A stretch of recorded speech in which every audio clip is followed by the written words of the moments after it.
감자를 보관할 때 신문지 같은 걸로 덮어둬서 보관을 하시는데, 좀 습하거나 바깥 기온이 올라가는 그런 시기에는 싹이 아주 길어지게 되니까 추천하기는 쉽지 않은 것 같아요. 싹이 안 나게 하고 몇 년씩 보관할 수 있는 방법은 넣어두시면 2년 아니라 3년도 보관을 하시면서 발화가 좀 늦춰줄 수가 있는데요.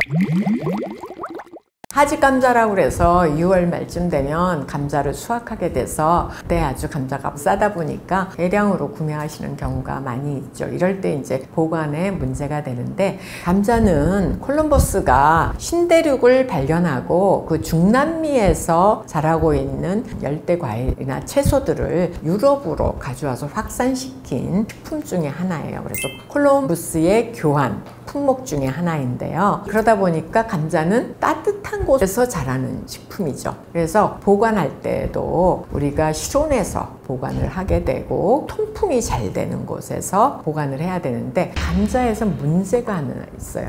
감자가 햇빛을 받게 되면, 그리고 습하게 되면 싹이 잘 나요. 그게 싹이 나면서 감자의 그 표면도 새파랗게 색깔이 녹색으로 변하게 되는데, 이러면 감자가 싹이 나면서 새파랗게 변한 표면에 솔라닌이라고 하는 감자 독성 성분 함량이 증가하게 됩니다. 원래 감자의 속살에는 감자 한 개에 0.1 내지 0.2g 정도의 그 솔라닌이 들어있는데, 싹이 이만큼씩 어떤 때는 막 길어있죠. 이렇게 되고 전체가 다 녹색으로 변해 있다 이러면 감자 한 개에 100mg 이상, 130mg 이렇게 정도 솔라닌 함량이 증가하게 되는데, 이런 감자를 한 두세 개만 먹게 되면 우리가 솔라닌 중독에 걸리게 돼서 복통, 위장장애 이런 것들은 괜찮은데 의식이 흐려지고 마비 증상도 오고 그런 독소거든요. 햇빛을 닿으면 이 솔라닌 함량이 증가를 하고 초록색으로 변하니까 이제 신문지 같은 걸로 덮어둬서 통풍은 잘 되게 하면서 햇빛은 쪼이지 않게 이렇게 하시는 분들도 있고, 감자 한 박스 살 때 들어있던 종이 상자 그 안에다가 그대로 놓고 뚜껑 딱 덮어 놓으실 수도 있고, 이렇게 해서 보관을 하시는데, 그래도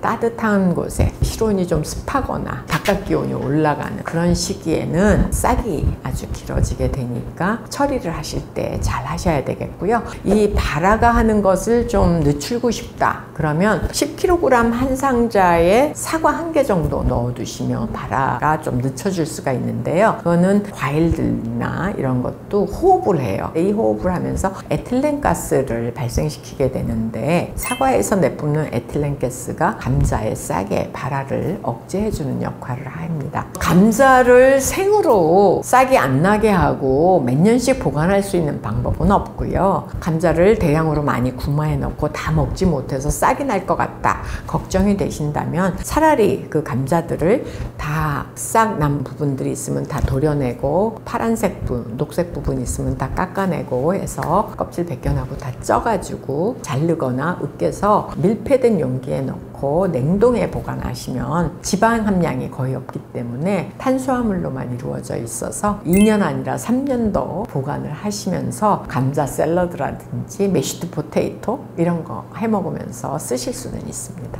근데 우리가 이제 감자 사올 때 같이 잘 사오는 채소가 있는데 뭐죠? 양파잖아요. 감자랑 양파랑 다 같은 베란다에다가 같이 박스에다 넣어서 드시는 경우가 많은데, 이 양파는 사과하고 달리 정반대의 작용을 해요. 그래서 감자의 싹이 빨리 나게 촉진을 하는 작용을 하기 때문에 양파는 물컹물컹해져서 다 버리게 되고, 감자는 싹이 이렇게 빨리 나가지고 또 다 버리게 돼서 아깝게 되니까, 양파는 절대 감자와 한 바구니에 담지 않는다 하는 거를 기억해 주시면 좋겠습니다. 그리고 감자를 보관할 때 냉장고에다 넣으시는 분들 있잖아요. 특히 이제 1인 가구 젊은 층들에서 뭐든지 다 냉장고로 들어갑니다. 채소 칸으로. 그런데 그 감자를 4도씨 이하에서 보관을 하게 되면, 이 감자는 따뜻한 곳에서 자라던 식물이에요. 그렇기 때문에 4도씨 이하의 차가운 곳에 들어가게 되면 감자의 전분이 당으로 변해서 물러지고 달콤해지겠죠. 그거는 쪄서 먹으면 괜찮은데,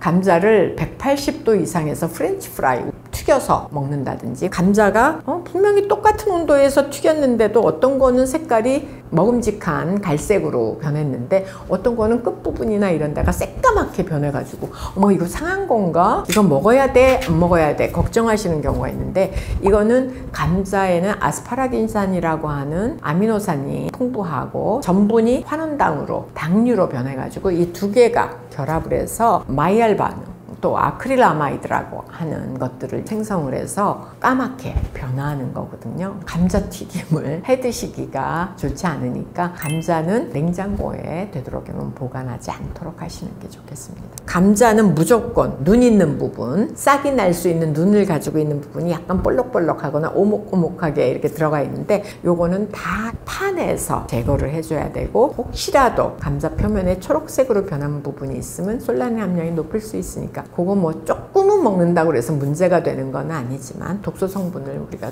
드실 필요는 없잖아요. 그러니까 그거 잘 벗겨내서 조리 전에 처리를 해주시는 게 좋겠습니다. 근데 감자의 싹이 이만큼 길었다, 전체적으로 초록색이 많다, 그러면 너무 솔라닌 함량이 증가돼서 솔라닌 중독을 일으킬 수 있을지도 모르니까 아쉽지만 전체를 다 버리시는 게 좋겠습니다. 감자는 대부분의 성분이 탄수화물이에요. 그래도 감자는 채소 중에 단백질도 꽤 많이 들어있는 그런 식품이고, 감자의 껍질에는 비타민 C의 함유량도 높아요. 그리고 땅에서 자라기 때문에 무기질, 칼슘, 마그네슘, 칼륨과 같은 미네랄도 굉장히 풍부한 영양 덩어리여서 식량 대체 작물이거든요. 그래서 우리나라의 강원도 같은 데서는 감자와 바우라고 해서 감자를 주식으로도 많이 먹었잖아요. 그런데 감자의 한 가지 단점이라고 하면 전분이 너무 소화 흡수가 빨리 돼요. 그리고 식이섬유가 적어요. 그래서 혈당을 빨리 올려서 혈당 스파이크가 일어나게 하기 때문에 당뇨가 있는 분들이라든지, 또 혈당 스파이크가 이렇게 자꾸 일어나면 인슐린 분비가 많아지고 지방의 축적이 많아질 수가 있기 때문에 비만을 유도할 수가 있고, 혈당 지수가 높은 식품에 속하는 게 감자인데요. 감자를 어떻게 조리하느냐에 따라서 조금 혈당의 지수가 달라지는데, 감자를 굽거나 튀기거나 하면 한 73 정도? 그래서 높은 편이긴 하지만 그래도 아까 93보다는 좀 떨어지겠고요. 감자를 쪄가지고 냉장고에 넣어서 식히게 되면 저항성 전분이 생겨가지고 혈당 지수가 한 53 정도로 낮춰져요. 그래서 당뇨이시고 살이 찌기 싫은데 감자는 먹고 싶다 그러면은 쪄서 냉장고에 넣어서 저항성 전분을 만들어서 드시는 방법이 있기는 한데, 저는 음식은 맛있게 먹어야 되는데 이거는 너무 맛없게 먹는 거 아닌가? 어떤 사람들은 밥도 냉장고에 넣어놨다가 저항성 전분을 만들어서 다시 전자레인지에 돌려서 맛있게 해서 먹어도 혈당이 안 올라간다 그러는데, 그거는 아닙니다. 호화가 됐던 전분이 차가운 곳에 냉장고에 들어가면 베타화가 되면서 다시 결정이 생겨서 소화가 잘 안 되는 그런 저항성 전분이 만들어지는데, 이것들을 다시 전자레인지나 이런 거에 돌리면 다시 다 알파화가 돼요. 호화가 돼요. 저항성 전분의 함량이 그대로 있지 않죠. 그래서 추천하기는 쉽지 않은 것 같아요. 나이가 드시면 감자를 많이 먹으면 좋다는 말을 많이 해요. 혈압이 계속 올라가서 고혈압이 있는 분들이 참 많습니다. 고혈압 약을 드시는 분들이 많은데,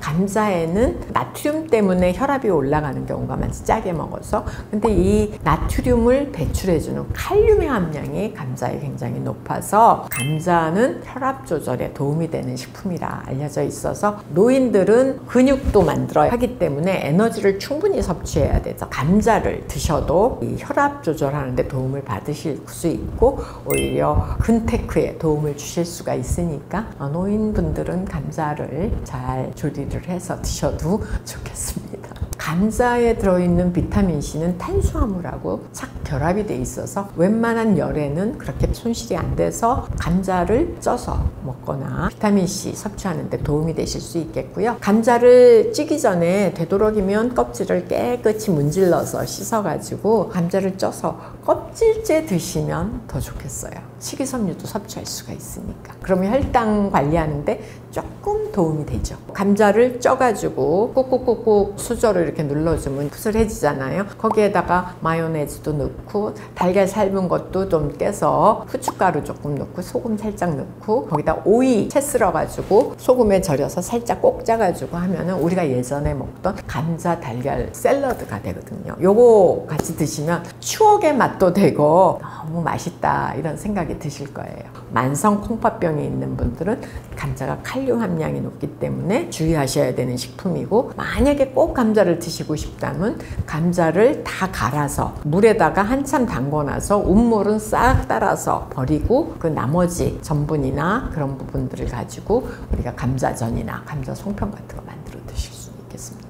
위험이 많다 이러신 분들은 생으로 즙을 내서 드시는 분들이 있어요. 왜냐하면 감자는 찬 성질을 가지고 있어서 감자를 생즙을 먹으면 이 위 속에 염증이 있다는 건 열이 나고 그 열을 가라앉혀주는 역할을 해서 도움이 될 수 있는데 소화는 잘 안 되죠. 생전분은 소화가 거의 안 되거든요. 근데 이 염증을 가라앉히는 게 급선무다 그러신 분들은 감자 생즙을 드시는 것이 도움이 될 수는 있죠. 신선식품들은 수분 함량이 70% 이상이기 때문에 영양분이 있죠, 수분이 있죠, 그리고 산소가 있고 이런 환경에서는 미생물이 자라기 쉬운 환경이 되고 부패하기가 쉽습니다. 그래서 감자가 됐던 들기름이 됐던 고춧가루가 됐던 그것의 성분이나 가루 것이냐 원물 그대로냐 이런 상태에 따라서 각각 보관하는 방법이 다를 수 있고 식품의 독특한 특성들이 있기 때문에 이것들을 잘 살피셔서 부패하지 않고 또 독소가 생기지 않고 곰팡이가 슬지 않고 미생물이 자라지 않는 그런 환경으로 잘 보관해서 건강한 식생활을 영위하실 수 있으면 좋겠습니다.